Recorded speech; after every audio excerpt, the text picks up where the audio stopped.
6월 14일 수요일, 오늘 10% 이상 급등한 종목과 그 이유에 대해서 알아보겠습니다. 오늘 장은 오후 6시 키움증권 기준으로 코스피 지수는 0.72% 하락한 2619.08포인트로 마감했습니다. 외국인은 매수, 기관은 매도로 임한 가운데 개인은 매수로 대응했네요. 한편 코스닥 지수는 2.79% 하락한 871.83포인트로 마감했습니다. 외국인과 기관은 매도로 임한 가운데 개인은 매수로 대응했습니다. 그럼 본격적으로 오늘의 급등 종목들을 살펴볼게요. 오늘 10% 이상 급등한 종목은 총 22종목으로 코스피에서는 7종목, 코스닥에서는 15종목이 나왔습니다. 이 중 상한가 종목은 신성홀딩스, 샘표, 보라티알 3종목이고요. 오늘 하한가 종목은 동일산업, 동일금속, 만호제강, 대한방직, 박림 5종목이 있었습니다. 총 22개의 급등 종목들을 한데 모아서 섹터별로 묶어보니 3개 테마로 나눠볼 수 있었어요. 그 외 나머지는 개별 이슈로 오른 종목들인데요. 먼저 1번 소금 섹터입니다. 일본이 후쿠시마 오염수 처리 방류 시설 시운전을 시작하는 등 올여름부터 오염수를 바다에 배출할 계획임을 밝히면서 수산물에 대한 소비자의 불안감이 커지고 있습니다. 소금 안전성을 우려한 시민들은 사재기에 동참하며 소금 품귀 현상까지 나타나고 있다고 하는데요. 오늘 오전 국내 마트의 소금 진열대에는 꽃소금과 맛소금을 제외한 대부분의 소금이 동이 나 있었으며 이들 소금들의 가격표에는 가격 대신에 품절이라는 문구만 적혀 있었다고 합니다. 이러한 소식 속 소금 관련주를 포함한 식료품, 방사능 치료제 관련주들이 함께 상승하며 마감했습니다. 다음은 2번 전고체 배터리 섹터입니다.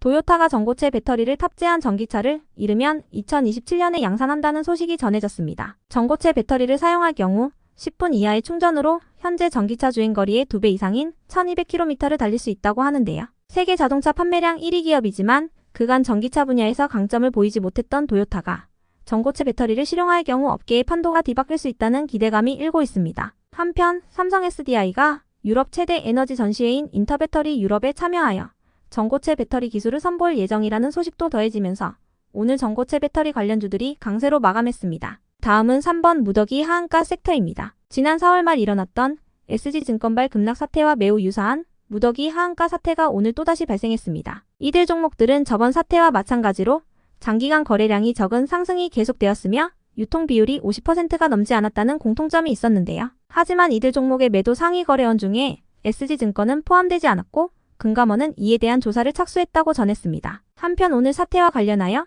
투자 카페 운영자가 연루되었다는 의혹도 나오고 있는데요. 해당 카페의 운영자는 과거 주가 조작으로 인한 처벌을 받은 이력이 있는 것으로 알려졌습니다. 그 외 나머지는 개별 이슈로 오른 종목들인데요. 먼저 더 미동은 10억 원 규모의 제3자 배당 유상증자 소식이 지속 부각되며 반등세를 보여주었고요. 이어서 대창솔루션의 오늘 급등 이유는 파악되지 않았지만 대창솔루션은 최근 사업 다각화를 통해 신성장 동력을 확보한다는 소식을 전한 바 있으니 참고해주세요. 다음으로 피델릭스는 최근 삼성전자가 패키징 기술력 강화 차원에서 패키징 협력사들과 새로운 생태계 조성에 나선다는 소식에 강세를 보였던 종목인데요. 피델릭스는 메모리 반도체 중 모바일 폰의 버퍼 메모리로 사용되는 제품에 대한 페미스 전문회사로 모바일 디램 등의 사업을 하고 있습니다. 이어서 포스코 스틸리오는 중국의 리오프닝에 따라 철강 수요가 늘어날 것이라는 기대감 속 하반기에 철강 업황이 회복될 것이라는 전망의 관련주로 상승했고요. 다음으로 GMBS 에코가 상승했는데요. 어제 뉴욕 주식시장이 금리 동결 기대감에 상승한 가운데 필라델피아 반도체 지수가 급등 마감하면서